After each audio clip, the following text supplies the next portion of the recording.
Meaning of grappling iron.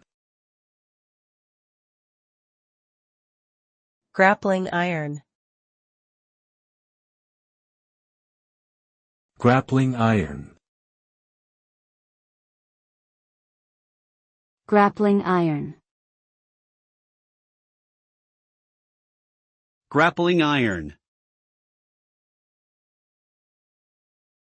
A grappling iron, also known as a grappling hook, is a tool used for climbing and in rescue operations.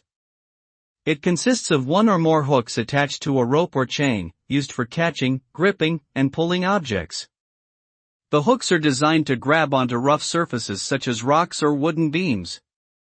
Grappling hooks have been used for centuries by sailors, firefighters, and rescue workers to scale heights or pull people or objects to safety. The use of a grappling hook requires skill and practice, but it can be a life-saving tool in emergency situations.